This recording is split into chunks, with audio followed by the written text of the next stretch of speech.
Well, this year we've incorporated the STEAM program throughout the county, and here at BB Comer, science, technology, engineering, arts, and mathematics. And so what it is to prepare students for the future and the workforce. And so we have robots, or we have coding machines to make parts.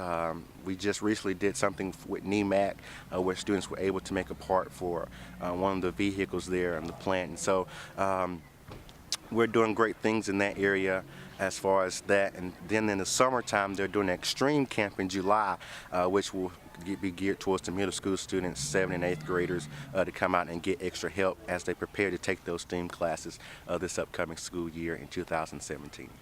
We have the people coming in from the companies, and our students have to make a formal presentation to them. So they have to work on their speaking skills. They have to work on their writing skills.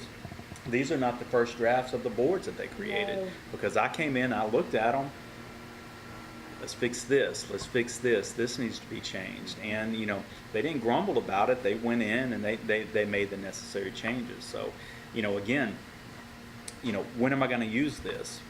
When will I use algebra? Well, here's a perfect example of how you can use algebra. When will I use geometry? Well, you create a vex machine and your angle's not correct. You need to go in and figure out what's wrong with that angle because it's not dropping the ball exactly where I wanted to drop the ball.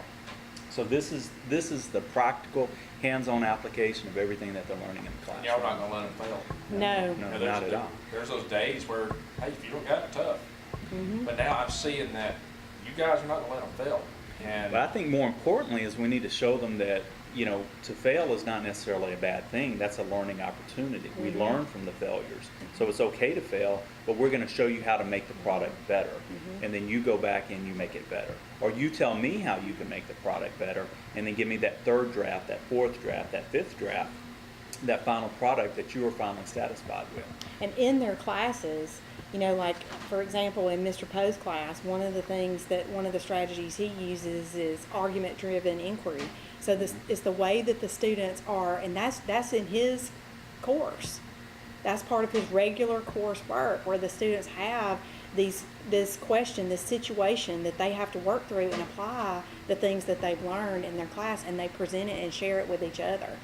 And that is a natural flow in his class. It's not an extra put on a dog and pony show. It is a regular flow in his class where they go through that ADI process.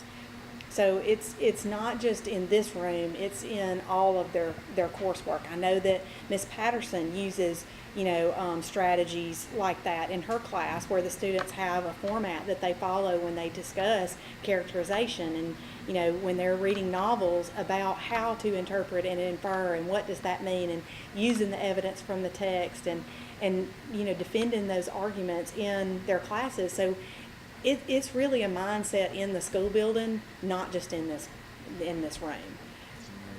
And the ultimate goal is for the general classroom teacher to bring their class in here to work on a project that is going to support what's happening in the classroom. And I think that's one of the major ideas behind our extreme summer camp, is that the students will be working on some basic reading and math skills that they need coming into high school. But at the same time, we're going to have a third component, a teacher doing the science, technology, art, a component of that, of creating projects that will support what they're learning in the reading in their math class. So Anna has said this time and time again, we want this to be seamless. We don't want them to see this as something extra, but we want them to see this as something that can enhance what they're already doing in the classroom. We want what happens in here to bleed over into the regular classroom, that this isn't a separate space.